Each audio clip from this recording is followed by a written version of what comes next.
Halo, selamat siang Halo semuanya. selamat Wow, di siang. sini ada berapa orang ya? Coba kita hitung. 1, 2, 3, 4, 5, 6, 5 juta lah ya. Iya, banyak banget. Wow, banyak banget. Halo teman-teman, ini Halo Ibu teman-teman. Seminar. Oke, silakan Silakan duduk. duduk. Isi Ternyata yang masih depan dulu ya. masih bertambah ya. Iya, karena baru mulai juga kan ya. Iya, betul sekali. Ini berarti sekitar 10 juta lah ya Iya, sekarang ya. banyak banget. Oke, teman-teman apa kabar nih? Wah, sangat loyo ya.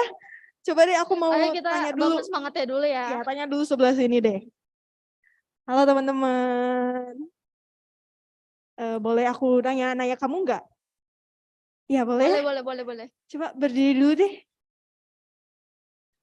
Boleh Nama kamu kenalin siapa nih? nama Larissa.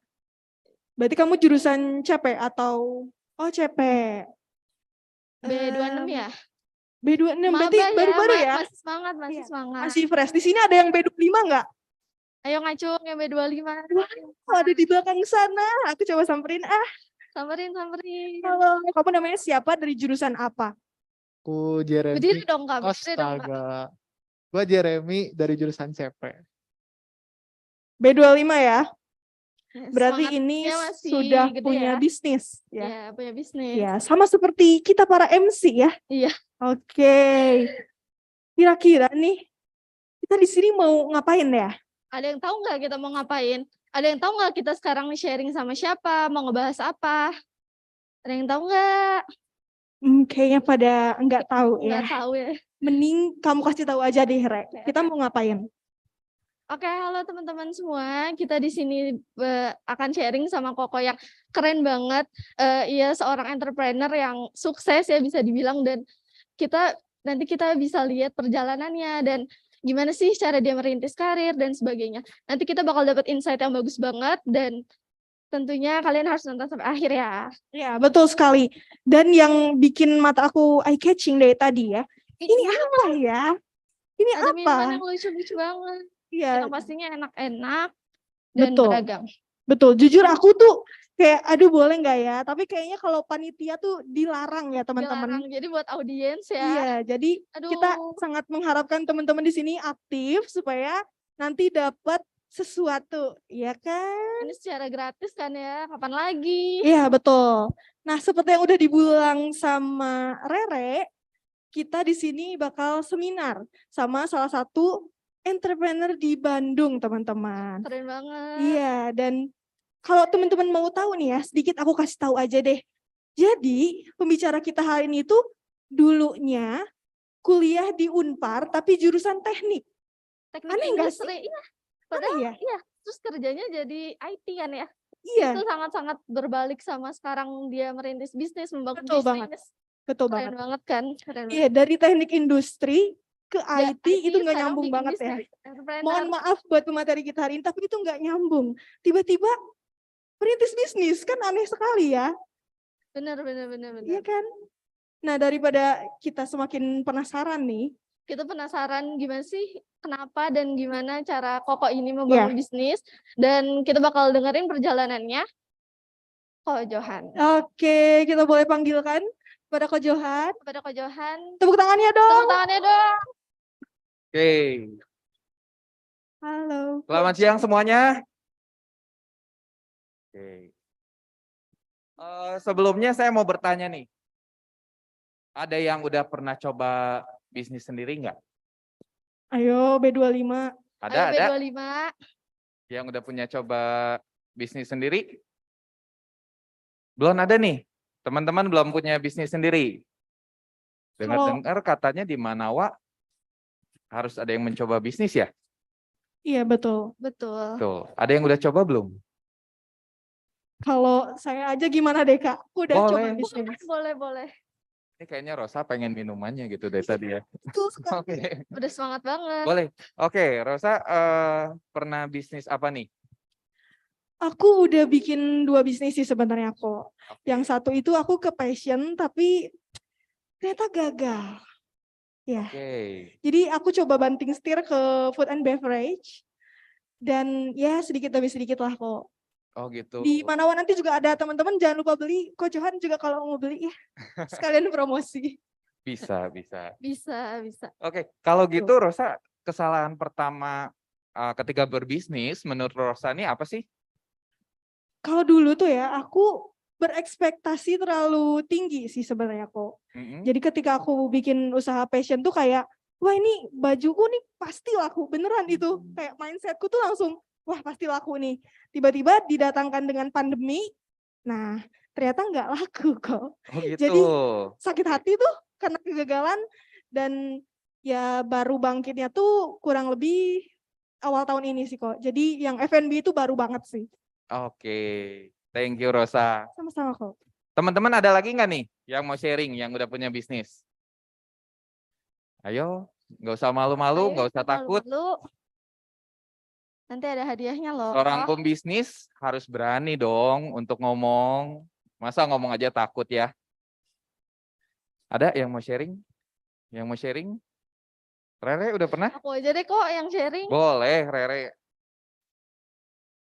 Iya, jadi aku kan B25, baru tahun ini juga sih ngebangun bisnis. Mm-mm. Awalnya aku interest di food and beverage, tapi sekarang ada di clothing brand gitu sih kok. Clothing brand. Iya, tapi aku masih tertarik buat bikin bisnis food and beverage. Kayaknya nanti di tahun depan bakal build food F&B. F&B lagi, Iya. oke. Kesalahannya pertama kali itu menurut Rere apa sih? Kesalahan waktu awal tuh aku sama tim aku kayak terlalu kurang memikirkan demand dan kesukaan customer gitu sih kok. Jadi kayak menurut kita, oh ini produk bagus dan sebagainya. Padahal itu tuh belum memenuhi demand consumer dan customer tuh kurang suka pokoknya gitu sih kok. Jadi Oh, kayak kurang.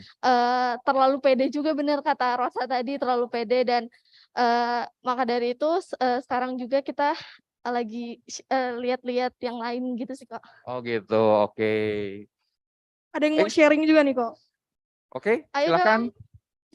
Halo kok, Namanya namanya Jeremy. Jeremia, Ya. oke, silakan. Kalau aku bisnisnya tuh dalam bidang fashion. Cuman kebetulan awalnya itu nggak mulai dengan baik, nggak tertata dengan baik. Jadi kemarin tuh bikinnya tuh tahun 2020, cuman ngandet 6 bulan, 7 bulan. Jadi awal produksi itu salah manage lah, salah money management sama kayak pengeluaran yang seharusnya nggak perlu dikeluarin. Jadi kayak mandet gitu 6 bulan. Cuman kemarin baru dapet suntikan dana lagi jadi bisa lanjut lagi. Oke, thank you. Kita kasih tepuk tangan dulu buat ketiga teman-teman kita. Teman-teman, kesalahan itu kalau kita lihat, ya kenapa enggak ya? Izinkan saya mutar satu buah video. Kita mau lihat nih. Sorry. Bisa tolong diputar, Yos ya? Nah, kita coba lihat dulu ya untuk video ini.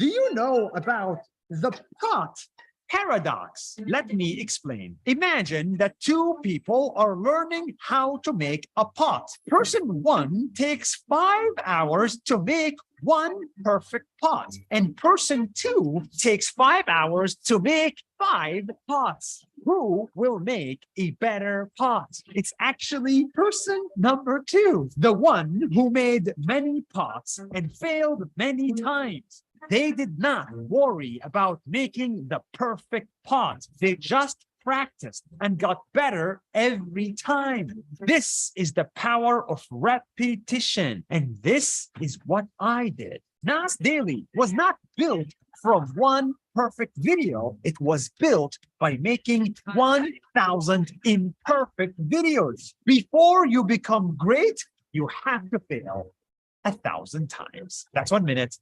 See you tomorrow. Oke, teman-teman semua, saya percaya kalau kita semua akan belajar dari kesalahan yang telah kita buat. Saya percaya bahwa pengalaman adalah guru yang paling berharga dalam kehidupan kita.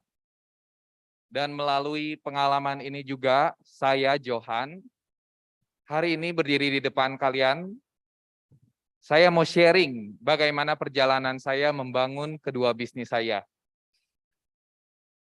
Saya lulus dari Unpar di Teknik Industri tahun 2007. Saya lulusan Teknik Industri, tetapi saya bekerja di salah satu perusahaan telekomunikasi sebagai orang IT. Kerjaannya di depan komputer ya. Gitu. Nah, tapi di 2014 bulan April saya memulai bisnis saya yang pertama. Saya memulai bisnis saya yang pertama di bidang F&B, di bidang minuman. Dan di tahun yang sama, di bulan Oktober, saya mendirikan bisnis saya yang kedua. Sama di bidang minuman, tetapi berbeda konsep. Nanti saya akan sharingkan lebih detail mengenai kedua bisnis saya.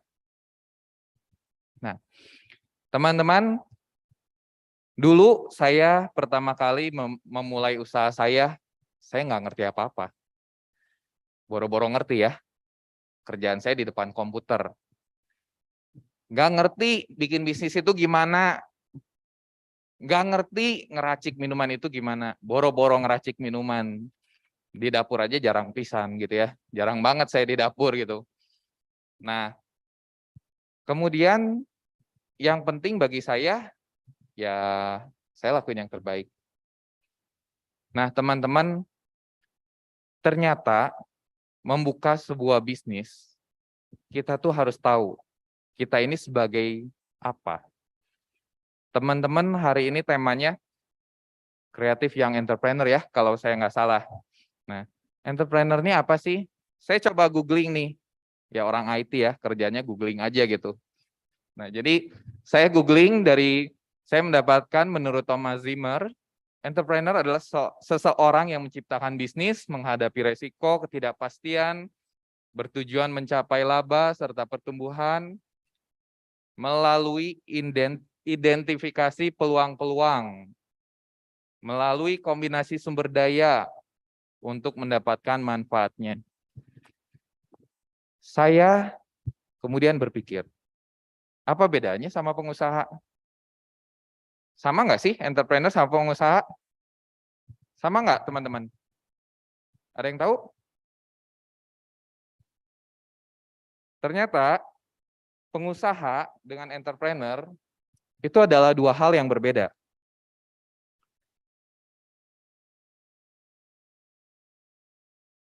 Sorry Yosia, boleh tolong? Oh ya, thank you. Pengusaha berusaha menjalankan bisnis yang minim resiko. Nu penting mah cuan gitu ya. Kalau kata orang Sunda mah yang penting cuan, untung gitu. Sementara itu seorang entrepreneur itu berusaha memanajemen resiko, mengubahnya menjadi peluang usaha yang menjanjikan. Nah, buat tadi yang teman-teman udah sharing mengenai bisnisnya, juga buat teman-teman yang belum punya bisnis, mungkin bertanya terlebih dahulu, siapa sih saya? Saya ini seorang entrepreneur atau saya seorang pengusaha?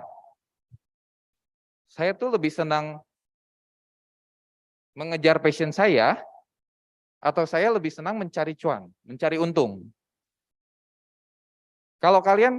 Kalau kita sudah menentukan, oh kita ini senangnya pokoknya beli barang murah, saya jual lagi nih, gue jual lagi yang penting gue untung deh. Gue nggak mau ribet ngurus yang aneh-aneh, gue nggak perlu nge-research, gue nggak perlu bikin satu hal yang baru, yang penting gue untung deh. Nah mungkin kita adalah seorang pengusaha. Maka yang harus kita kejar, ya usaha. Usaha itu gimana caranya bisa menghasilkan keuntungan sebesar-besarnya. Tetapi kalau kita seorang entrepreneur, maka kita harus punya passion.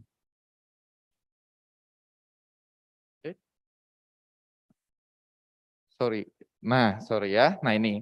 Jadi saya coba menyimpulkan sedikit perbedaan antara entrepreneur dengan seorang pengusaha. Seorang entrepreneur, dia memiliki ide-ide yang original, ide-ide yang unik, bahkan terkadang di luar ekspektasi orang-orang.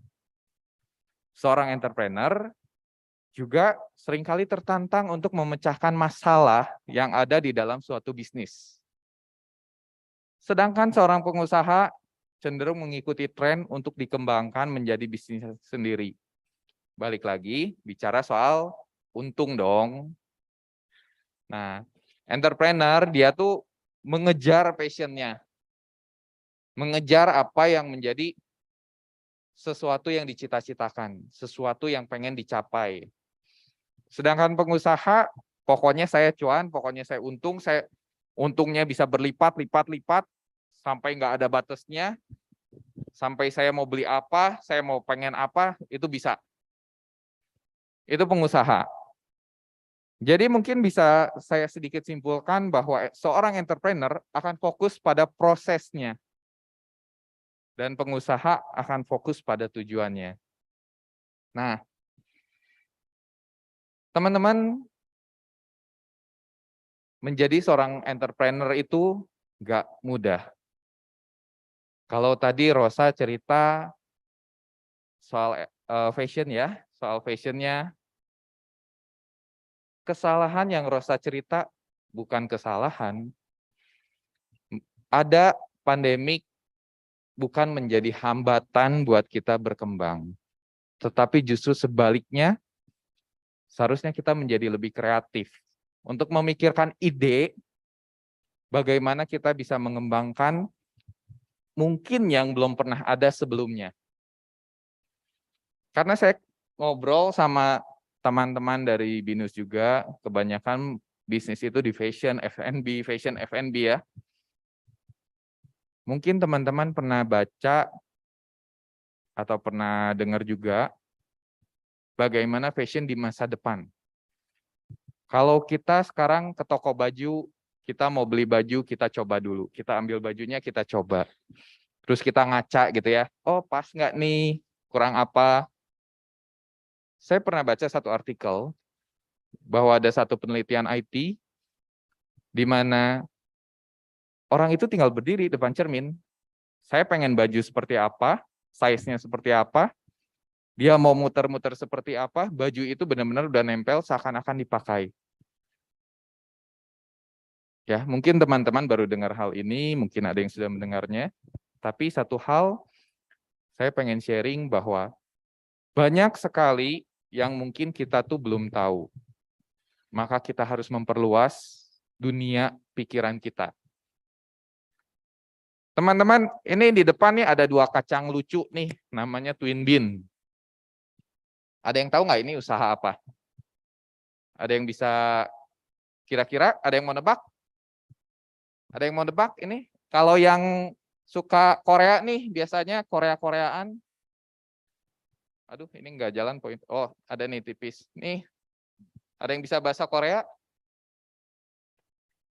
Ada yang bisa bahasa Korea nih? Ini sebelah Yeremia udah penasaran nih, tahu. Ada yang mau coba tebak? Mau coba tebak? Oh enggak. Ada yang mau coba tebak? Ya. Kenapa? Tuyu. Artinya apa? Dua. Kayak yakin. Enggak yakin, oke. Oke. Usaha saya yang pertama ini adalah Twin Bean. Twin Bean si kacang kembar.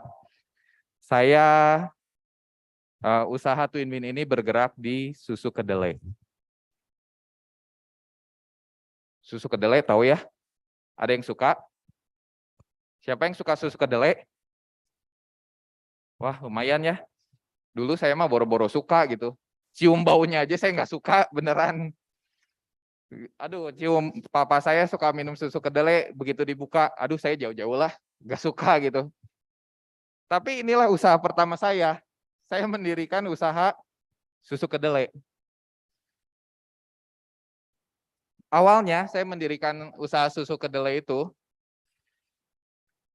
pas saya masih kerja di Jakarta, saya ngekos, saya itu sering makan di satu resto dekat kos, terus saya sering ngobrol sama ownernya. Si ownernya ini cerita, lu tahu nggak, teman gua bikin susu kedelai sehari ngirim 400 botol. Cuman ke 2 apartemen di Jakarta Barat. Omsetnya 2 digit. Ngelebihin gaji gua, ngelebihin gaji teman gua juga. Jadi dia sampai berhenti, dia benar-benar usaha kedelai.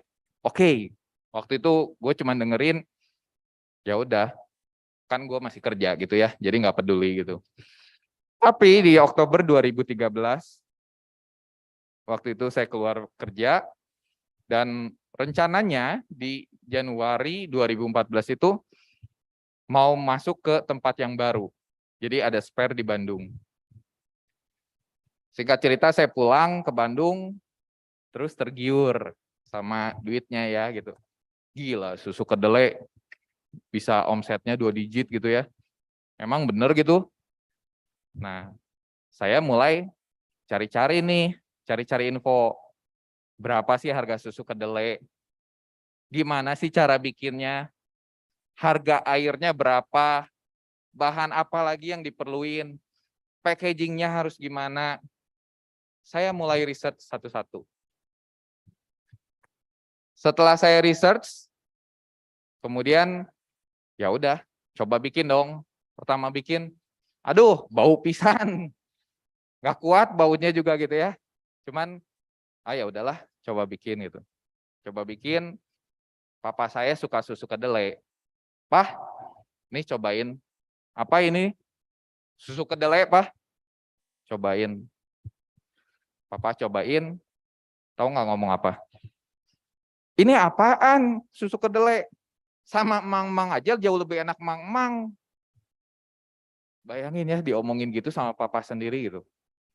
Lebih enak yang mang-mang gitu daripada yang kamu, cina.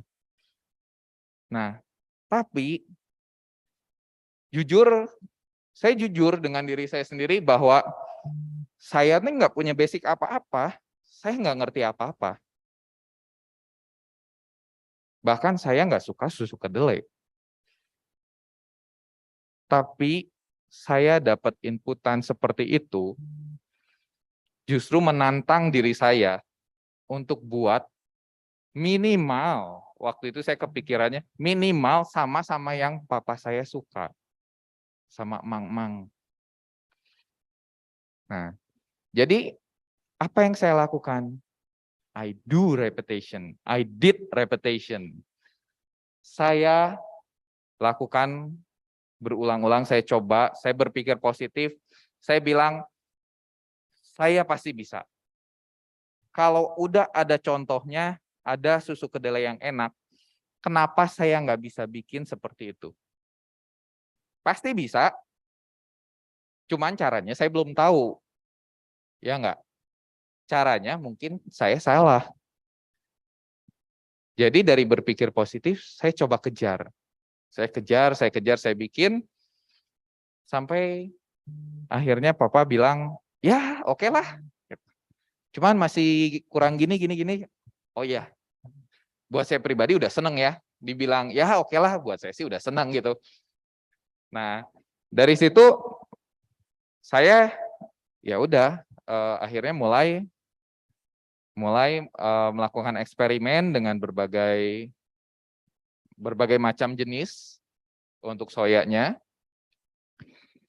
Dan terciptalah di sini kebetulan ada 4 ya. Tadi siapa yang suka soya? Ada yang mau coba? Ada yang mau coba nih? Ini dibagikan loh. Ada yang mau coba nggak? Mau? Boleh. Ayo maju ke depan yuk. Ada 4. Ayo 4 yang pertama. Boleh maju ke depan. 1, 2, 3, 4. Oke, udah ya 4 nih. Nih, saya punya 4 rasa dari susu kedelai. Ini sorry ya, ada yang masih beku, ada yang ini. Saya kurang cepat buat maju gitu ya. Ini yang original. Ini pakai gula. Ini yang rasa buah. Yang 2 ini sama. Kamu yang pertama angkat tangan boleh pilih. Ladies first. Boleh, silakan. Yuk, kamu yang kedua ya. Ini buah. Nanti kamu sebutin sendiri buahnya apa. Tinggal original dan yang Oke. Ini? Ya bukan lah. Ngapain gue jual Fanta gitu ya. Gue bisa tuntun. Oke, thank you teman-teman. Boleh duduk kembali. Ya. Nanti kita tanya ke mereka ya rasanya gimana. Semoga rasanya belum berubah. Oke, saya lanjutkan. Nah, pas jadi ketika papa saya bilang, ya oke lah gitu ya. Akhirnya saya mulai eksperimen dengan rasa-rasa yang ada. Tadi yang ngambil buah, siapa? Yang situ ya, ngambil buah ya? Siapa namanya? Sorry. Azhar. Oke. Azhar udah tahu buahnya apa? Apa ya? Apa Tahu. coba? Enak nggak? Enak nggak? Enak. Enak. Oke. Rasa apa itu? Rasa Oh, minum dulu, minum dulu. apa ya? Rasa buah? Buah apa tahu nggak buah apa? Nggak tahu. Nggak tahu. Kamu ada buah yang kamu nggak suka nggak? Lengkeng? Apa lagi? Nggak tahu. Nggak tahu. Oke. Temennya ini yang udah coba rasa apa? Nggak tahu, kayak apel gitu. Kayak apel. Oke. Mungkin masih beku ya. Ini tadi ada 2 botol yang saya bekuin karena takut rusak ketika nunggu di sini. Kalau yang ini siapa namanya? Jesslyn. Iya. Rasa apa yang diminum? Kayaknya strawberry. Strawberry. Oke, Oke. benar. Oke, tepuk tangan buat Jesslyn. Benar nih. Oke. Ya. Nah, nanti yang Azhar. Jadi pas waktu itu saya mencoba beberapa macam buah dan saya nggak keluarin semua. Suatu saat seorang sahabat saya datang ke rumah main. Dan saya berikan susu soya yang tadi Azhar minum. Reaksi dari sahabat saya bilang, wih enak banget Jo, ini apaan nih? Susu kedelai. Susu kedelai, ini rasa apa sih Jo? Enak Jo, gitu. Temennya udah coba, tahu nggak ini rasa apa? Tahu nggak rasa apa? Betul, oke tepuk tangan nih. Nah jadi saya buat rasa melon, terus teman saya bilang, enak nih Jo. Seriusan ini susu kedelai? Bener, emang kenapa? Gua nggak suka susu kedelai. Dalam hati gue sama dong ya gitu ya, gue juga nggak suka gitu. Terus temen gue tiba-tiba nyeletuk gitu. Jo, ini kan belum pernah ada ya susu soya rasa buah. Gimana kalau kita buka counter? Kan belum ada ya susu kedelai di counter di dalam mall gitu. Yang ada susu kedelai di mang-mang, di tukang tahu gitu kan. Nggak pikir panjang, saya bilang, oke, ayo kita bikin. Kenapa? Saya pikir saya punya modal kok dari hasil kerja saya. Saya ngerasa punya uang. Ya udah, ayo gitu. Akhirnya singkat cerita dalam 3 bulan saya berbagi tugas sama sahabat saya. Saya bagian produksi, sahabat saya di bagian nyiapin counter dan lain sebagainya. Teman-teman, selama 3 bulan saya nggak cuma diem aja nunggu itu buka, enggak. Saya nggak berpuas diri. Saya latihan hampir setiap hari. Saya latihan membuat soya, dan jujur hampir nggak pernah gagal. Itu bikin saya pede dong ya. Latihan selama 3 bulan hampir setiap hari dan nggak pernah gagal, hampir nggak pernah gagal. Dan saya lakukan itu sebagai satu bentuk repetition, pengulangan, untuk saya menjadi lebih pede. Saya orang yang sangat mementingkan kualitas. Jangan sampai produk yang saya jual, ini nggak enak. Jangan sampai produk yang saya jual berubah rasa. Jadi saya sangat mementingkan hal itu. Saya punya konsep dalam pikiran saya harus kasih rasa yang sama.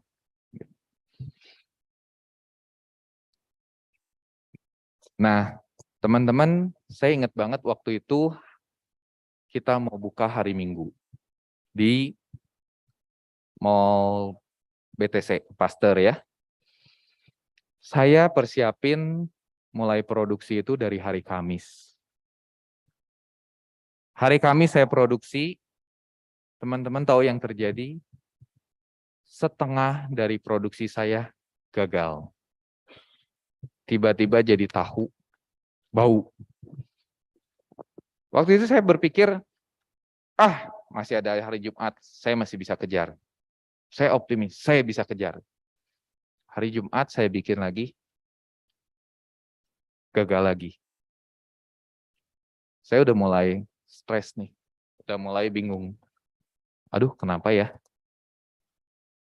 Sampai mama saya itu panggil tukang tahu, tukang bikin tahu, panggil datang ke rumah, tolong bikinin. Tapi juga setengahnya gagal. Hari Sabtu juga demikian. Bingung, stres, rasanya tuh udah nggak karuan, rasanya pengen mundur aja, rasanya tuh udah, aduh gimana ya gitu. Sampai akhirnya Minggu pagi sahabat saya datang ke rumah, sahabat saya datang ke rumah dan kita memang rencana untuk pergi bareng. Satu kata saya cuma bisa bilang ke sahabat saya, sorry ya, saya hanya bisa produksi segini.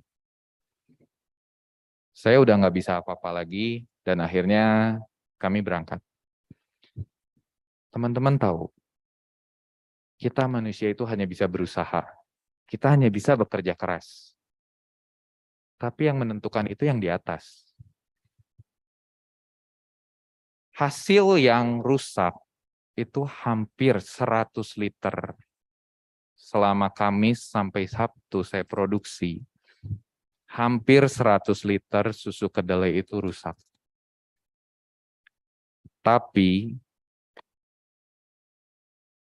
kalau misalnya itu berhasil dibuat, ternyata counter di BTC saya yang akan menjadi bau. Karena saya tidak menghitung kapasitas penyimpanan yang ada di mall. Itu luar biasanya Tuhan. Jadi, kita manusia, kita hanya bisa bekerja keras, tapi Tuhan yang menentukan. Ya. Nah, saya waktu itu singkat cerita, karena benar-benar nggak punya pengalaman bisnis, nggak punya pengalaman marketing, saya nggak punya pengalaman manajemen, semuanya berantakan banget. Sampai akhirnya usaha ini terpaksa ditutup setelah 1 tahun. Tapi sampai sekarang saya masih menerima pesanan susu kedelai. Jadi ketika saya menutup usaha yang pertama ini, saya tidak berpikir untuk berhenti total. Saya keep semua rumus-rumusnya, saya terus berlatih dalam jangka waktu tertentu, saya masih berani untuk menerima pesanan, bahkan saya belajar untuk memanage bagaimana ini bisa hidup kembali. Itu adalah bisnis saya yang pertama, ya. Jadi ketika menjalankan bisnis pertama saya berusaha, saya jujur dengan diri saya sendiri bahwa saya bukan siapa-siapa. Saya bukan orang yang jago di bidang ini. Saya tidak punya background apa-apa. Tetapi saya berpikir positif, kalau orang lain bisa, kenapa saya enggak? Enggak ada bayi yang langsung lari, betul enggak? Pasti ada prosesnya sehingga dia bisa berjalan, sehingga dia bisa berlari. Nggak ada orang yang sukses dengan instan. Semuanya pasti membutuhkan proses. Dan saya tidak berpuas diri dengan hasil yang saya punya. Saya melakukan repetition untuk saya menjadi lebih pede. Untuk saya belajar dari kesalahan saya dan menjadikan diri saya lebih baik dari hari sebelumnya. Saya optimis bahwa saya suatu saat akan berhasil dan saya tidak mau menyerah. Teman-teman, di tahun yang sama saya membuka usaha yang kedua, yaitu usaha Flavius, yang sampai saat ini berarti sudah 8 tahun, usaha ini boleh terus berdiri. Nah, Flavius, ini jujur kalau teman-teman bikin usaha bisnis, lain kali bikin nama jangan yang susah-susah ya. Ini saya bikin nama kayak gini, tahu nggak respon orang di luaran apa? Apa sih namanya? Flavius, F jadi P gitu ya, orang Sunda gitu. Flavius, apa sih gitu. Teman-teman kalau bikin nama jangan susah-susah deh gitu. Bikin aja yang simple. Warung stik Simantan gitu kan. Bakmi karet atau bakmi apa gitu kan. Gampang gitu. Nah, tapi saya punya satu cerita di balik nama ini. Flavius adalah sebuah singkatan. Flavor of delicious. Kalau tadi saya cerita, saya mengutamakan suatu kualitas. Maka flavor of delicious, kenikmatan sebuah rasa. Saya berusaha dengan nama ini menjaga setiap rasa dari setiap produk yang saya punya untuk bisa dinikmati oleh semuanya. Dinikmati di sini saya juga memiliki ya mungkin keras kepalanya saya ya, prinsip saya nggak mau pakai pengawet. Orang-orang tuh bilang, Jo, lu nggak pakai pengawet, gimana lu bisa berkembang sih? Gimana lu bisa bertahan sih? Ya nggak? Zaman sekarang lah, Jo, siapa sih yang nggak pakai pengawet? Lu mau mie instan, mau apa juga pakai pengawet gitu kan? Tapi saya selalu melihat orang-orang yang minum. Buat saya, mereka puas minum dan mereka sehat. Kalau mereka sehat, mereka bisa beli lagi produk saya gitu kan, saya mikirnya gitu. Tapi kalau suatu saat nih, ternyata produk saya mengandung pengawet yang berlebihan atau apa, mungkin yang sekarang lagi heboh kan kasus gagal ginjal akut ya, karena ada kandungan EG, DEG di dalam sirup. Nah, saya nggak mau terjadi hal-hal seperti itu. Oktober 2014, saya masih menjalankan Twin Bean, tapi waktu itu ketika saya minta pendapat ke saudara saya, gimana sih rasa Twin Bean? Saudara saya tiba-tiba nyeletuk. Jo, kenapa sih lu nggak bikin green tea, Thai tea? Ini kan lagi mulai booming nih gitu. Waktu itu belum ada dum-dum gitu, belum ada. Yang ada mungkin Chat Time ya, beda 2 tahun. Chat Time itu 2012, startnya saya di 2014. Nah, terus saya cuma bilang, saya nggak ngerti apa-apa, ngeracik green tea, nggak ngerti caranya gitu kan. Tapi saya cuma dikasih sendok takaran, dikasih bahan, nih cobain sendiri gitu. Ya udahlah, saya cobain gitu. Cobain bikin. Ya singkat cerita saya berhasil bikin green tea, Thai tea sesuai yang dikasih tahu sama saudara saya. Waktu pertama kali, terus setelah saya berhasil bikin, kesempatan yang pertama kali datang ke saya dalam bisnis Flavius, nah itu saya boleh buka lapak di satu acara konvenas di Lembang. Acara konvenasnya dari pagi sampai malam. Dan itu berlangsung selama, kalau saya nggak salah 5 hari. Ya udah saya pikir, wah kesempatan nih buka usaha baru gitu kan, Flavius. Ya udah, saya buka di acara konvenas. Saya waktu itu pertama kali green tea, Thai tea, dan apple. Yang apple ini sekarang udah nggak ada karena bahannya sudah tidak ada. Saya cari-cari sampai ke luar negeri lewat internet apa segala juga udah nggak ada. Saya nyari-nyari ke toko-toko sampai ke Jakarta kemana juga udah nggak ada. Akhirnya saya ya udahlah, ngapain saya berfokus sama satu produk. Nah, jadi di konvenas itu saya berjualan 3 produk ini. Saya 100% saya lakuin, effort saya 100% di acara ini. Tapi saya juga nggak bodoh-bodoh amat lah ya. Lu konvenas dari pagi sampai malam. Siapa yang mau minum minuman dingin malam-malam? Ya nggak sih? Ya udah, papa mama saya jualan di pasar, ada jualan kopi kan? Saya beli dari papa mama saya yang sasetan tuh. Jadi kalau malam-malam saya jualannya kopi gitu. Ya, jadi saya nggak menutup, oh saya harus jualannya Flavius nih. Enggak. Saya tetap dong cari ide supaya itu bisa untung gitu. Jadi jangan pernah kita tuh menutup diri dengan kesempatan-kesempatan yang datang. Justru kita harus membuka diri, kita harus berani mengambil resiko untuk kesempatan yang datang. Nah, teman-teman, nih ya, saya memulai Flavius dengan modal hanya 1,5 juta. Ya. 1,5 juta, 850.000 itu adalah mesin seal. 10.000, waktu itu buat cup polos dan tutupnya itu kurang lebih sekitar 50.000 kalau saya nggak salah ingat ya. Terus untuk bahan segala saya masih belinya eceran. Eceran lebih mahal ya. Gitu. Kurang lebih saya memulai usaha dengan modal 1,5 juta. Dan 1,5 juta ini yang membuat bertahan sampai sekarang, selama 8 tahun. Jadi kalau teman-teman berpikir, gue pengen mulai bisnis nih, tapi gue nggak punya modal, gue kepentok modal.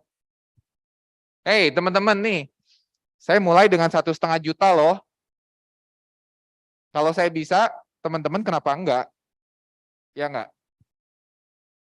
Teman-teman juga pasti bisa. Kita enggak perlu memulai sesuatu dengan yang wah. Kita enggak perlu memulai sesuatu itu dengan yang harus langsung gede. Enggak. Saya memulai ini, kemudian saya mulai dengan sistem konsinyasi. Tahu teman-teman konsinyasi? Tahu ya? Konsinyasi, sistem titip jual. Waktu itu, yang titip jual green tea, Thai tea hampir nggak ada. Saya melihat peluang itu. Ya udah saya kejar. Tapi ketika saya nitipin, banyak returnya. Nggak laku. Mikir dong saya, waduh nggak laku. Saya boleh nyerah nggak waktu itu? Boleh ya. Saya kalau mau nyerah, saya nyerah. Tapi kebalikannya, saya berpikir, kenapa ya nggak laku? Kalau saya konsumen, saya lihat nih, di tempat yang saya titipin, saya lihat kulkasnya. Kenapa ya nggak menarik? Kenapa ya kok saya nggak mau ngambil produk saya sendiri gitu? Saya pikirin. Dari situ saya kepikiran, gelasnya terlalu kecil. Dulu itu semua pakai gelasnya yang 12 oz. Zaman saya buka Flavius, gelasnya itu semua yang 12 oz, yang kecil, pendek. Waktu itu saya karena background-nya di IT, saya senang lihat-lihat video juga gitu kan. Ada video yang mungkin teman-teman sekarang semua udah tahu ya, 12 oz, 14 oz, 16 oz, isinya sama semua gitu kan. Nah, dari situ saya ubah. Cup saya itu dari 12 oz, jadi 14 oz. Cup yang tadinya polos, saya berpikir, ini nggak menarik. Ini something wrong. Saya cari-cari, saya searching, gimana si cup ini menjadi menarik. Akhirnya saya nemu printing cup. Nah, pas lagi printing cup, mau nggak mau saya harus suntik modal. Tapi kan saya udah punya profit. Ada profit sedikit, jadi suntik modalnya nggak terlalu besar. Gitu. Saya suntik modal, saya printing cup, dengan saya punya keyakinan. Saya nggak ngerti bisnis ya, sekali lagi saya nggak ngerti bisnis. Saya cuma punya keyakinan, kalau saya printing cup, penjualan saya akan naik 3-5 kali lipat. Saya yakin. Dan saya bilang, kalau sampai nggak tercapai, saya akan kejar. Saya akan kejar sampai penjualan itu 3-5 kali lipat. Nah,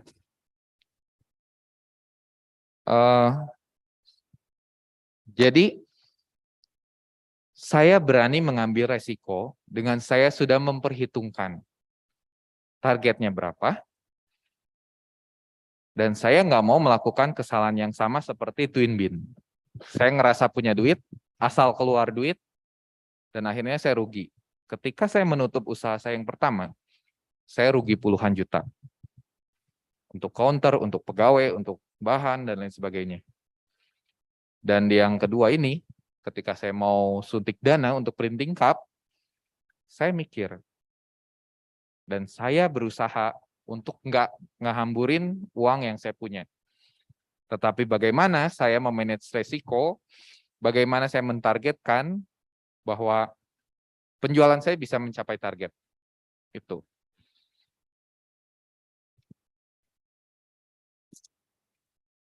Ini next-nya.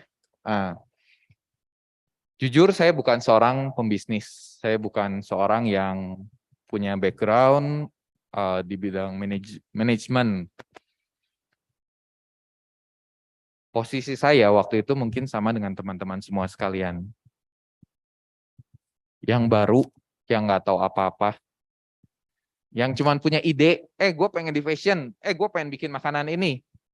Sama posisi saya waktu itu kayak gitu. Saya akui saya perlu banyak belajar. Dari mana? Zaman sekarang gitu loh, kalian juga lebih canggih dari saya ya. Googling, nanya, mau apa lagi YouTube, banyak sekali gitu. Tinggal kalian lagi YouTube, tiba-tiba kepikiran, kayaknya menarik nih kalau ini diubah dikit. Menarik nih kalau minuman ini ditambahin apa. Ya enggak? Nah, cobalah dengan modal yang kecil. Kalau kita berani untuk berubah, kita itu akan belajar dari kesalahan-kesalahan kita.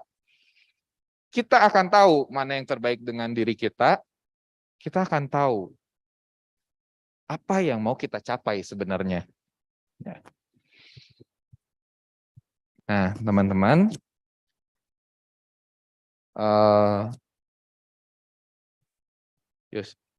ini sangat penting ya, poin terakhir.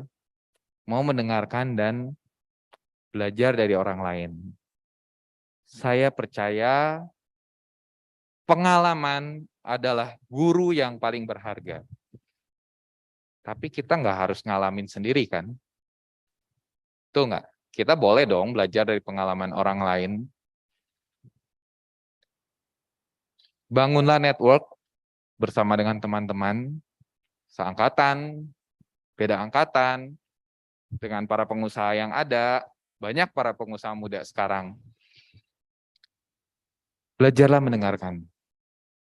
Belajarlah untuk mau membuka wawasan kita, mau menambahkan wawasan kita. Teman-teman, itu sharing saya mengenai yang usaha kedua. Nih, dari tadi ada yang mau ini. Ya, saya kasih dulu nih buat Rosa dan Rere. Mau pilih yang mana nih? Nanti setelahnya berarti ada sisa 4 ya. Nanti ada 4 teman-teman yang mau. Rosa sama Rere, silakan, silakan. Rosa sama Rere boleh dulu pilih.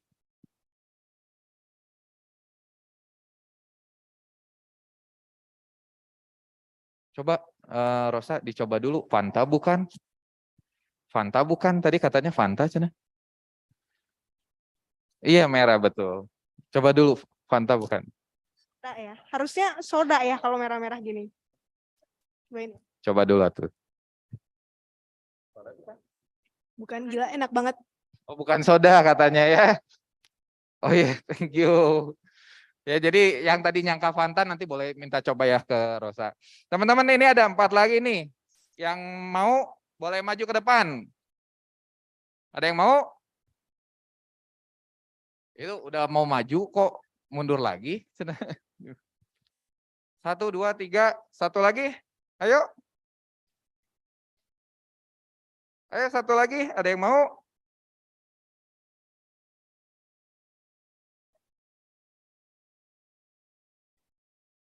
Oke. Oke. Ya. Thank you buat teman-teman semua. Oke, kita lanjutkan ya. Nah.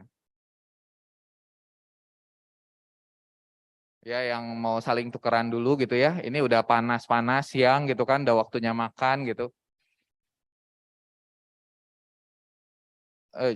Nah, teman-teman tahu dong Sandiaga Uno ya? Pak Sandiaga Uno, tahu nggak? Tahu ya, tahu. Nah, Pak Sandiaga Uno itu bilang, kalau entrepreneur itu bukan sebuah profesi.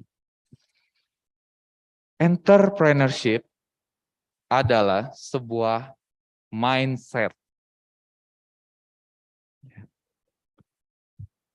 Ini teman-teman pikirkan ya, sebuah mindset. Terus mindset yang seperti apa sih? Seorang entrepreneur itu harus punya mindset yang seperti apa? Yang seperti gimana? Harus punya mental yang seperti apa sih seorang entrepreneur itu? Nah, teman-teman saya kasih bocoran sedikit ya. Nanti mungkin Rosa sama Rere kasih bocoran lebih banyak lagi. Besok itu akan dibawakan mengenai mindset dan mental seorang entrepreneur oleh Monica. Siapa sih Monica Susanto? Nanti Rere dan Rosa akan sharing sedikit mungkin mengenai Monica Susanto ini siapa sih? Nah, teman-teman, Pak Sandiaga Uno juga bilang disiplin adalah kunci keberhasilan dan tidak ada kompromi. Kerja keras adalah disiplin waktu. Hasil yang menentukan yang di atas. Tapi yang bisa kita kontrol adalah kerja keras kita. Kita mau males-malesan, kita mau nerima sedikit, atau kita mau cari dan belajar, mau mendengarkan orang, kita mau repetition, semuanya balik ke diri kita. Dalam mengerjakan sesuatu, jangan setengah-setengah. Kita ini harus 100%. Dan kita ini harus punya prioritas. Jangan semuanya pengen dikerjakan, harus selesai semuanya sekaligus. Gak mungkin. Kita ini manusia ya. Kita ini punya keterbatasan. Di video pertama tadi, kita lihat orang kedua yang melakukan berkali-kali, failed lagi, tapi dia membangun sedikit demi sedikit. Dia repetition dan dia prioritaskan yang bawahnya harus bagus dulu, kemudian yang atasnya, dan selanjutnya hingga dia berhasil. Dan satu hal yang Pak Sandiaga Uno katakan, setiap pengusaha sukses itu punya hobi yang sama, yaitu baca buku. Ya. Teman-teman, 20-30% kalau kita baca buku, kita itu udah di depannya orang-orang lain. Saya melakukan sistem konsinyasi karena saya baca buku Blue Ocean. Ada yang tahu buku Blue Ocean? Ada yang tahu? Oh, tahu. Boleh cerita dikit nggak nih, biar teman-temannya yang pada bingung juga kebayang nih. Itu di belakang ada ini. Cerita sedikit, namanya siapa? Namanya Jordan. Jordan, oke. Cerita sedikit dong Jordan, apa sih Blue Ocean itu? Blue Ocean tuh yang buku yang Blue Ocean sama Red Ocean bukan? Yang mana?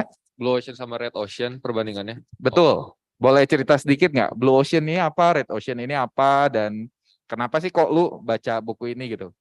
Kalau Red Ocean tuh kayak market atau suatu tempat yang udah banyak saingannya, tapi banyak juga demand-nya gitu. Tapi kalau misalnya Blue Ocean kita bikin market sendiri jadinya, saingannya masih sedikit. Oke, thank you. Tepuk tangan buat Jordan.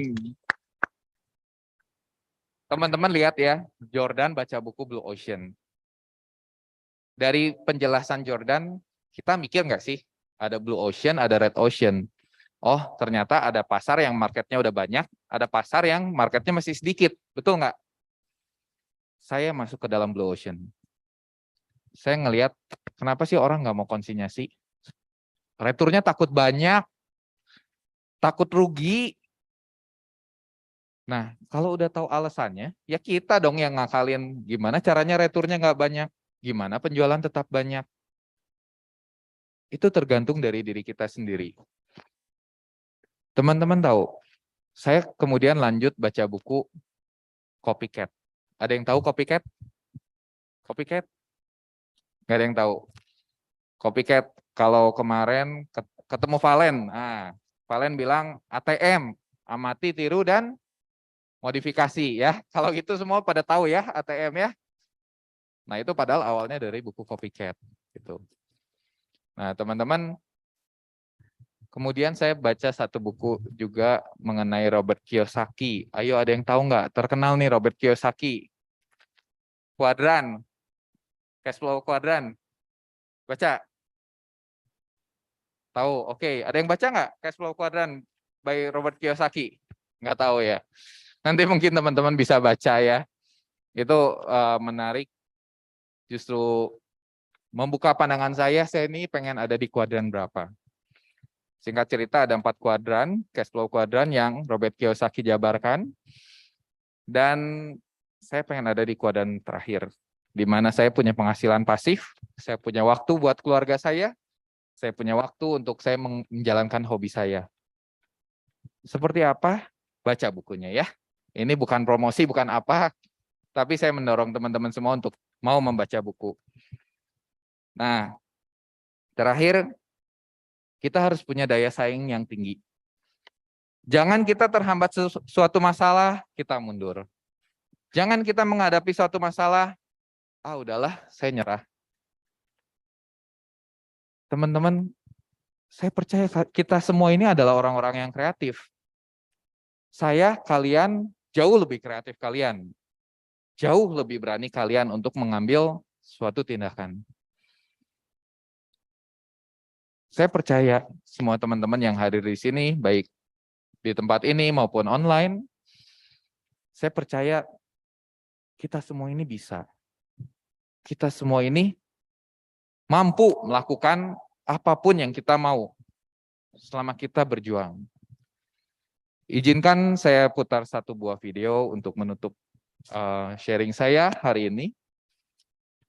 Dan semoga ini boleh menjadi inspirasi buat kita semua. Yosia, boleh tolong videonya?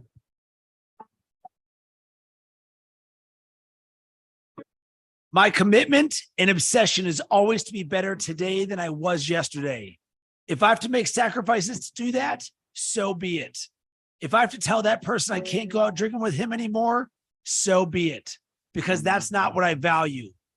Anything or anyone that is taking me further away from my dreams has to go.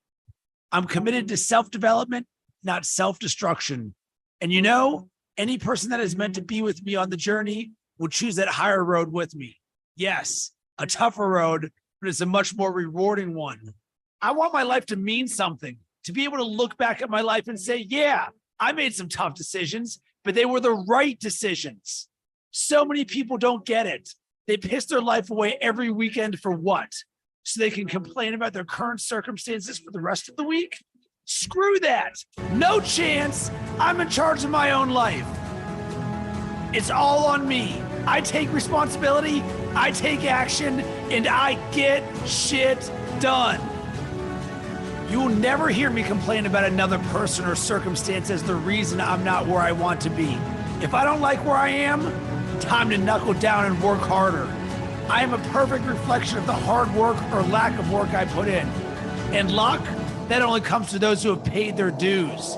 If I'm weak in a certain area, it won't be for long, because I'm committed to be better. I will learn. I will read. I will make it happen. I will find a way. I will work until that weakness is turned into a strength. No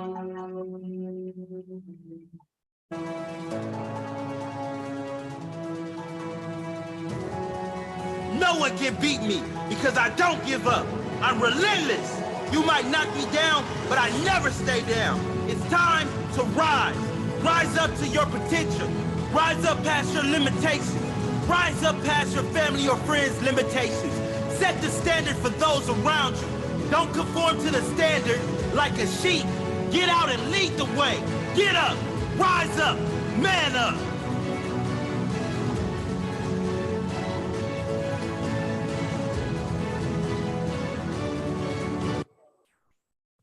Oke teman-teman, kita semua yang berkuasa atas diri kita semua yang menentukan diri kita akan berhasil atau enggak.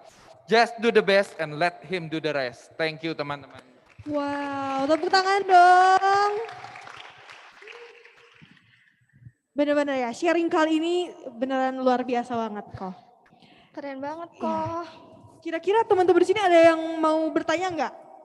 Ada yang penasaran Ya, nggak sama yang mau ngulik-ngulik Ko Johan? bisnisnya misal atau pengalamannya gitu, ada nggak? apalagi yang punya bisnis F&B kan ya? Ya, buat teman-teman di Zoom juga barangkali ada pertanyaan, boleh langsung dikirim ya. komen ya. Ya, kalau aku sendiri sih ya dari tadi tuh bertanya-tanya. Ko Johan ini kan ada gagalnya ya. Betul. Terus kok dalam waktu 1 tahun itu bisa tiba-tiba pengen berjuang lagi gitu. Itu kan gak semua orang punya mental kayak gitu ya kok ya. Aku aja bahkan udah kayaknya nunggunya setahun gitu supaya bisa semangat. Itu tuh gimana sih kok biar cepet? Sebenarnya cepat atau enggak semua berbalik sama diri kita ya. Bagaimana kita mau bangkit itu seperti yang tadi kita lihat, ya balik ke diri kita. Kita mau jadi seperti apa gitu. Waktu itu saya hanya ngelihat bisnis saya ini Twin Bean semakin turun. Ketika ada kesempatan datang, ambil. Jadi jangan biarkan kesempatan itu lewat begitu aja karena kita takut, karena kita ragu, karena kita kebanyakan mikir. Stop it gitu. Take it, the chance and do it. Betul-betul ya. Jadi kita nggak boleh takut teman-teman. Ya, Tapi kita harus punya jiwa yang pemberani buat memulai suatu bisnis maupun kita harus nge-sustain itu, kita harus punya jiwa yang mental yang kuat juga. ya optimis gitu ya. Optimis. Tapi kok kalau jadi entrepreneur kita penakut boleh nggak sih? Wajar nggak gitu? Wajar. Menurut saya wajar banget kalau kita takut ya. Kita takut untuk melangkah, kita takut untuk mengambil keputusan. Wajar banget. Karena itu kita harus tahu resikonya apa. Coba kita buat dalam satu buah tabel. Apa sih keuntungan atau kerugian ketika kita mengambil satu keputusan. Kalau misalnya ternyata lebih banyak kerugiannya, ya kita jangan ambil. Tapi kalau lebih banyak keuntungannya, kita ambil dengan kita tahu resikonya akan seperti apa. Mungkin itu. Oke, I see. Teman-teman ada yang mau bertanya? Oh, ada sebelah sana. Boleh namanya dulu ya. Sebelumnya kenalin, nama saya Ibran Singarimbun dari jurusan DBI B26. Ada pertanyaan yang mungkin banyak orang nanyain juga, gimana sih cara kita ngelawan tren marketing di mana misalnya di bulan November ini tuh tren marketingnya tuh minuman boba gitu. Sedangkan F&B yang kita punya itu minuman kacang kedelai. Gimana cara kita mempertahankan bisnis kita di minuman kacang kedelai itu yang nggak masuk sama sekali di tren marketing yang orang minat saat ini gitu sih. Terima kasih. Oke, thank you. Tadi namanya? Gibran. Ibran ya. Gibran, oke. Gibran, tahu soal Canva model bisnis? Bisnis model Canva, tahu? Ada yang tahu nggak? Kalian namanya bener ya? Apa? Canva model bisnis ya? Oke, ada yang tahu model Canva bisnis? Tahu? Ada yang tahu lagi? Yang lain? Tahu ya? Rata-rata mungkin udah pada tahu juga. Model Canva bisnis itu bisa kita gunakan. Ada 9 kolom di sana dan kita bisa tahu power dari produk kita apa, target pasar kita siapa, bagaimana cara power dari produk kita itu sampai ke target pasar kita. Kalau saya boleh cerita ya, dulu green tea, Thai tea, banyak nggak sih orang yang mau? Udah banyak gitulah ya maksudnya yang jual ya. Tapi kenapa yang saya masih bisa bertahan gitu? Karena tidak ada yang konsinyasi. Kalau orang mau beli green tea, Thai tea, dulu harus ke mall, harus beli ke counter, ya baru dapetin produknya. Tapi kalau orang ke restoran, makan, pengen dapet green tea, Thai tea gimana? Nah, saya masuk di situ. Ya. Nah, jadi di dalam model Canva saya, itu saya bilang bahwa green tea, Thai tea saya sehat, tanpa pengawet, enak rasanya, mudah dijangkau oleh konsumen saya, oleh target pasar saya. Target pasar saya adalah orang-orang yang makan di restoran. Gimana supaya sampai ke target pasar saya? Ya saya sistem konsinyasi. Nah mungkin seperti itu Gibran, jadi kita harus tahu dulu produk kita ini powernya apa. Kalau susu soya sama dengan di pasaran, apa bedanya? Harganya lebih mahal lagi. Orang mau beli nggak? Enggak kan? Gitu. Tapi kalau kita bisa menciptakan sesuatu yang berbeda, kemudian kita tahu target pasar kita tahu bagaimana menyampaikannya, mungkin itu akan menjawab pertanyaan Gibran, bagaimana kita bisa bertahan di tengah tren lain yang sedang naik. Ya, mungkin itu sih. Thank you. Menjawab nggak Gibran? Jawab ya. Thank you. Oke, jadi intinya kalian tuh ada pembeda produknya, terus ada targetnya ya kok ya, dan bisa Iya. cara nyampein ke target marketnya gimana gitu. Benar-benar. Ya itu salah satu contoh yang ada di dalam model Canva model bisnis ya. Nanti banyak lagi di dalamnya ada 9 Iya. kolom. Itu. Oke, sekarang di sini aku mau nanya, Ya. motivasi Ko Johan untuk ngelanjutin bisnis kan yang udah kita tahu beberapa kali gagal dan Ko Johan tuh semangat banget buat nge-build lagi, dan itu tuh motivasi dalam diri Ko Johan tuh apa biar menjadi motivasi. Mungkin di sini ada yang lagi bingung, ada yang lagi kehilangan arah gitu, mungkin bisa menginspirasi. Oke, mungkin motivasi saya balik ke yang tadi terakhir ya, yang Robert Kiyosaki. Saya ini pengen punya penghasilan pasif. Kalau penghasilan pasif itu tahu ya teman-teman ya, gue senang-senang di rumah, mau liburan kemanapun, penghasilan tetap ada. Nah sebenarnya saya pengen seperti itu. Tapi di sisi lain, tadi yang minum liang teh siapa ya? Yang itu ya, di belakangnya Jordan ya, minum liang teh ya? Yang hitam? Gitu. Nah, liang teh ini produk yang masih jarang di pasaran. Dan saya punya impian produk saya ini bisa sampai ke seluruh Indonesia. Awalnya saya juga nggak pede dengan produk liang teh ini. Siapa sih yang tahu produk liang teh gitu kan? Udah orang jarang kenal, orang juga belum tentu suka. Saya sempat pesimis sama liang teh ini. Tapi ternyata liang teh ini tuh penjualan tertinggi loh dari sekian banyak rasa. Ternyata banyak orang yang suka, banyak orang yang cari. Dari data yang saya punya, saya mau mulai impian saya. Liang teh ini sekalipun expired paling cepat, tapi saya punya target satu Indonesia. Itu. Dan itulah yang memotivasi saya untuk terus mencari, berusaha dan berusaha. Gak mungkin kan saya jualan liang teh doang ya, konsinyasi gitu. Nah, karena itu saya masih menjalankan rasa-rasa yang lain. Itu sih, Re. Baik, terima kasih Ko Johan atas sharingnya. Mungkin bisa Thank jadi you. motivasi juga buat teman-teman yang lagi bingung atau butuh motivasi, mungkin bisa ditiru ya motivasi Ko Johan juga.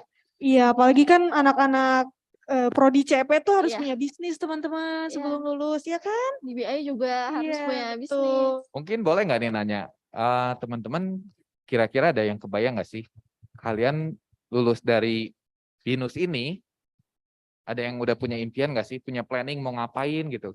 Oh, gue mau buka bisnis nih fashion. Gue mau bantu orang tua nih. Gue mau pengen ini itu. Ada yang punya planning nggak? Mau sharing dikit nggak? Ayo, ada yang mau nggak? Ada yang mau nggak? Oke, kita Thank kembali. you Gibran sharing. Ya, jadi dari dulu sebenarnya karena aku bisnis yang sekarang lagi dimulai itu tuh di bidang makanan. Jadi impian untuk lulus dari BINUS ini tuh pengen banget punya franchise sendiri sih. Ya, Wih, terima oke, kasih. tepuk tangan buat Gibran. Thank you, Gibran. Nah, pengen punya franchise. Itu suatu motivasi yang luar biasa. Tapi motivasi itu harus kita naikkan. Kalau kita hanya sebatas punya franchise, pakai duit orang tua, beli, selesai. Kalau mau bikin franchise sendiri, setelah beli franchise orang, kita tiru sistem kerjasamanya, selesai. ATM, amati, tiru, dan modifikasi. Tapi setelah itu tercapai, kita mau apa? Pertanyaannya. Ya, kita harus berpikir lebih lanjut lagi. Ketika yang tadi mungkin Gibran sharing soal punya franchise sendiri, ketika itu sudah terpenuhi, sudah terwujud, terus motivasi sebenarnya apa? Ya, nanti mungkin Gibran bisa gali lebih lanjut lagi.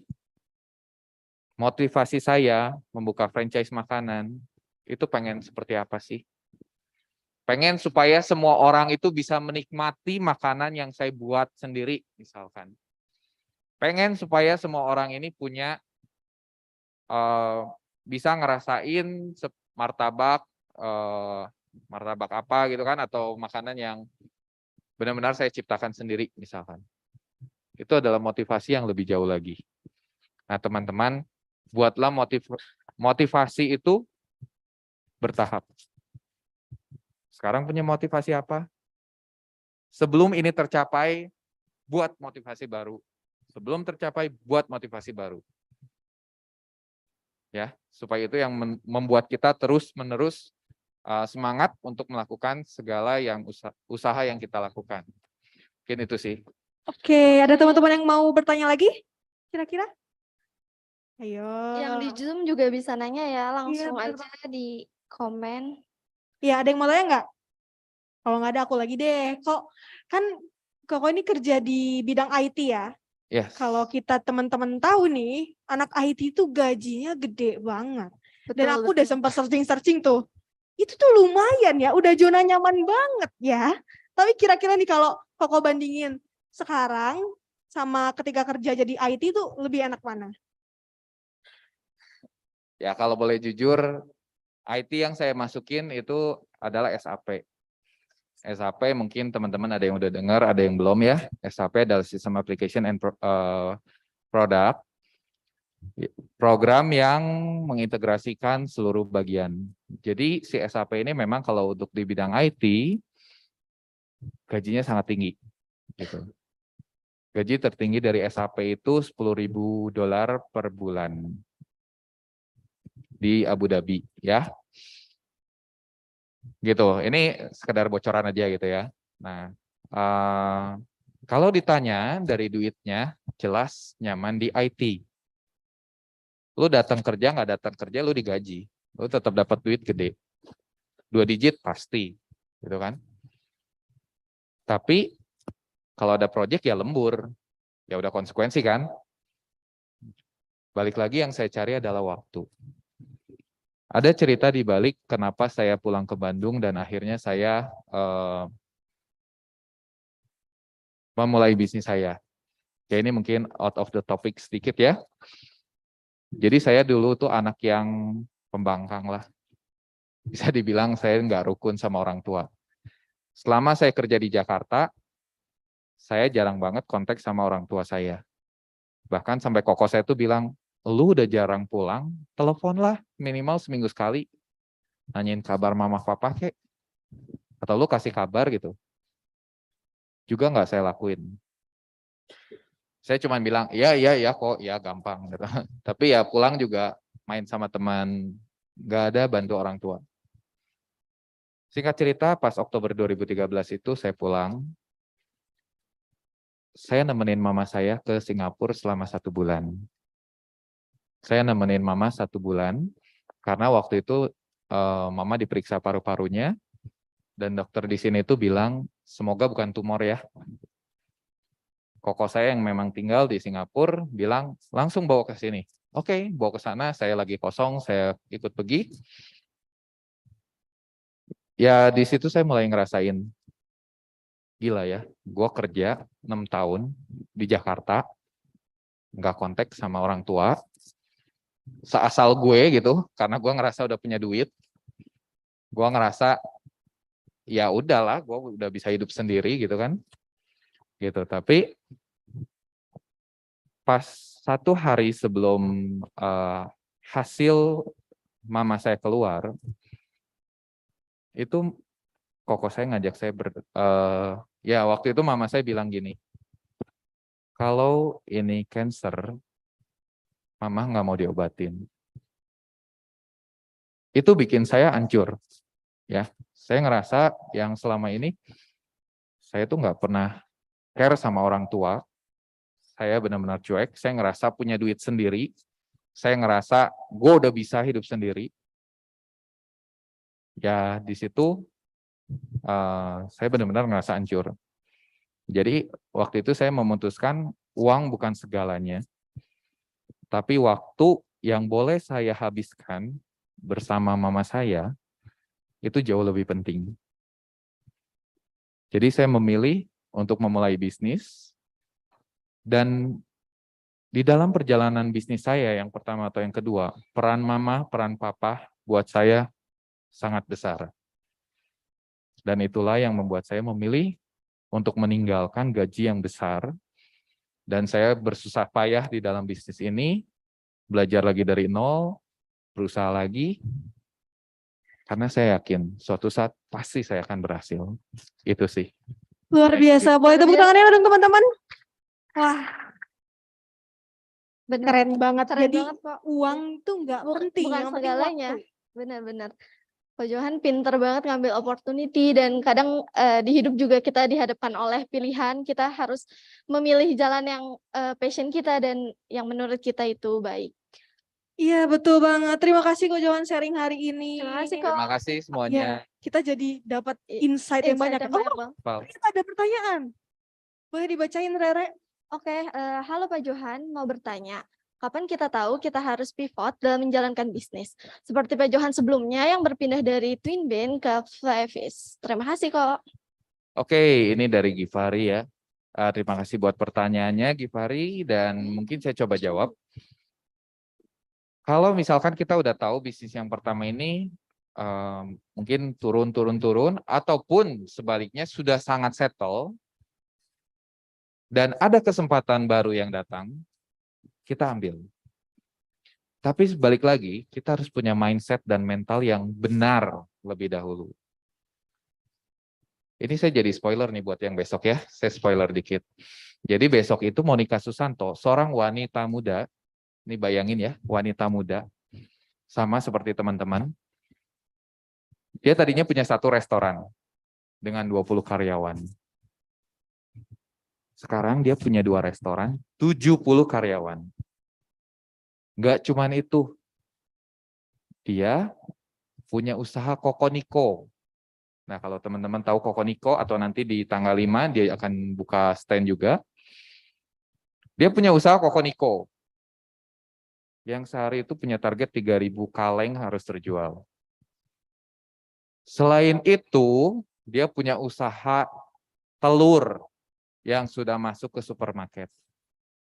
Nah, jadi untuk Givari, ini mungkin akan ditanyakan besok lebih tepat ya ke Monica gitu. Tapi untuk jawaban saya sendiri, kalau kita merasa usaha kita ini mungkin sudah kepentok, atau sebaliknya sudah sangat settle, dan ada kesempatan yang datang, kita tahu resikonya, kita tahu kita mampu, just take it. Itu sih dari saya. Oke, terima kasih. Semoga menjawab ya Givari. Karena sebenarnya pertanyaannya bisa ditanyakan lagi besok, Besok. ya kok ya. Jangan lupa Ke join Cimonica. ke Cimonica. Oke. Karena akan lebih menarik besok, Iya. wanita muda, tapi dia berhasil punya 3 bisnis, yang 3-tiganya jalan, juga skalanya besar. Dalam kurung waktu berapa tahun tuh kok? Kalau saya nggak salah ingat ya, ini nanti mungkin dikoreksi Monik juga besok, mungkin 3-4 tahun. Jadi dalam pandemik ini justru berkembang banget gitu. Wow, Ya, sangat luar Sangat biasa luar ya. biasa. itu. Oke, sekali lagi terima kasih Ko Terima kasih, Ko Johan Johan. karena sudah Oke, share. terima kasih semuanya. Semoga sharingnya bisa membantu. Ya. Terima kasih juga ya, minumannya sangat enak banget. Sangat enak, Teman-teman iya nggak? Setuju nggak tadi? Setuju dong.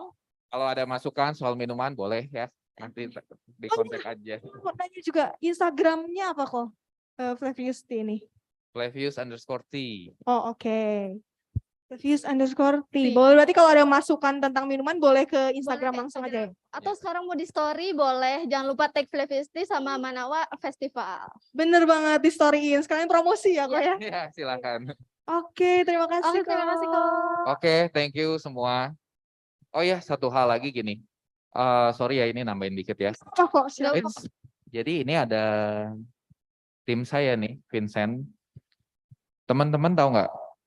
Ketika seumuran kalian gitu ya, jangan pernah malu untuk memulai sesuatu dari yang kecil.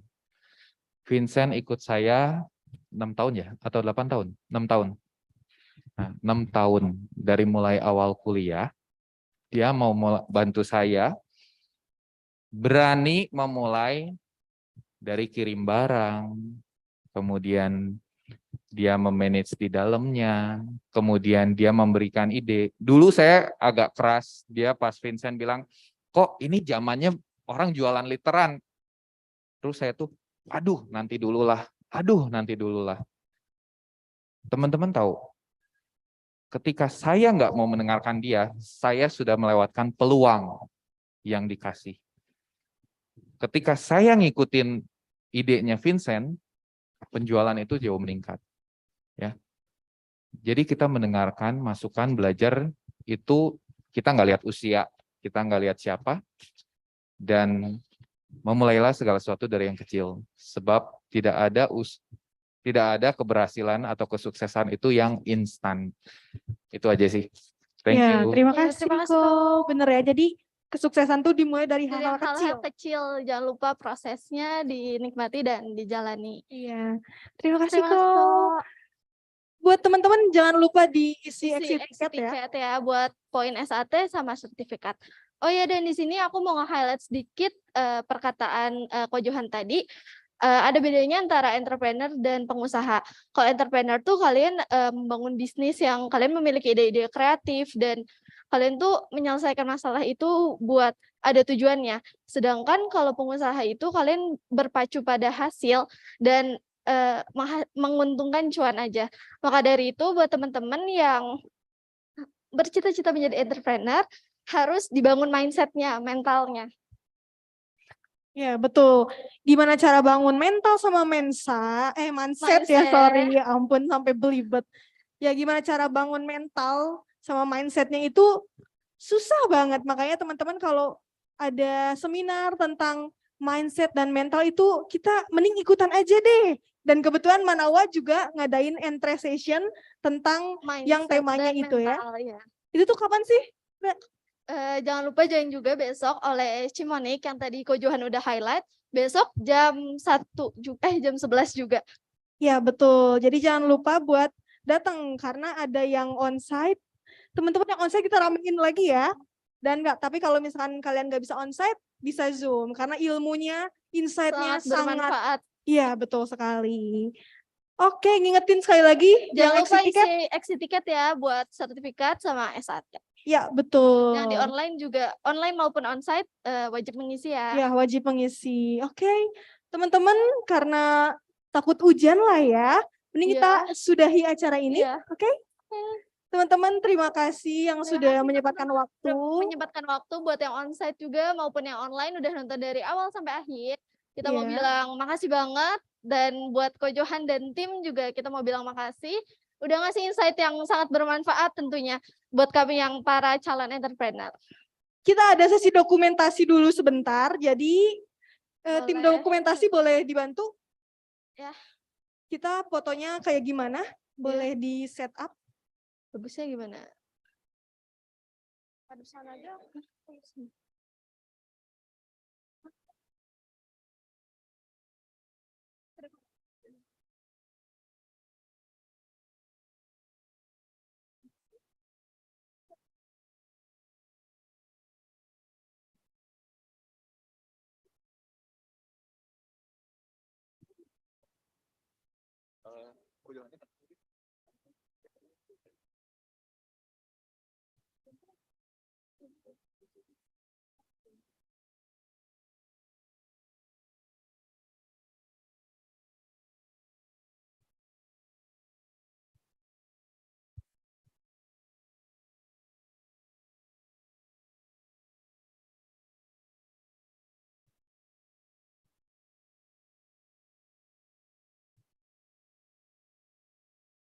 Oke, terima terima kasih. kasih. Terima kasih, Kak. Boleh sama audiens ya, sebentar aja. Iya.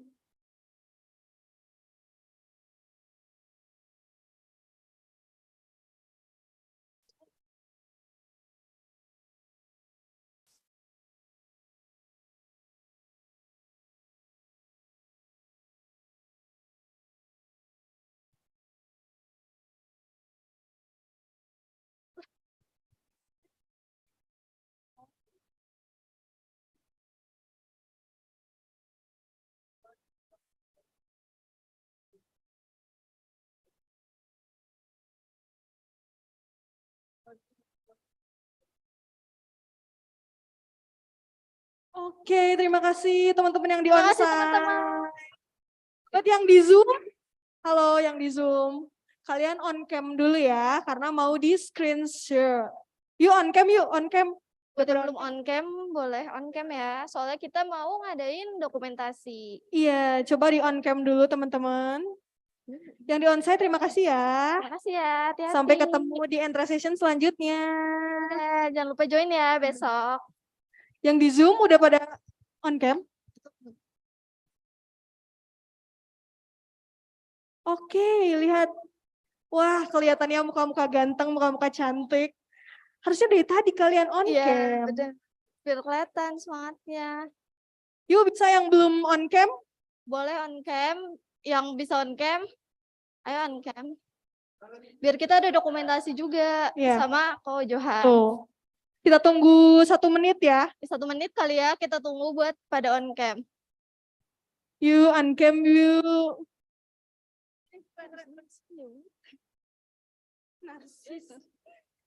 Yuk, on cam yuk. Ditunggu ya yang belum on cam.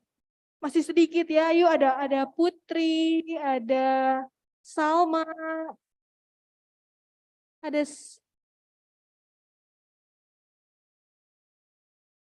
Yuk, kita on cam ya. Mulai di screenshot 1, 2, 3. Cekrek. Oke. Udah. Udah. Oke, terima kasih teman-teman yang di Zoom. Teman-teman yang udah di Zoom, join dadah. Jangan lupa. ngambek ya. Jangan lupa join besok juga karena besok berkaitan dengan sesi hari ini. Besok berkaitan dengan sesi ini, jadi jangan lupa kalian Untuk join lagi. Dadah.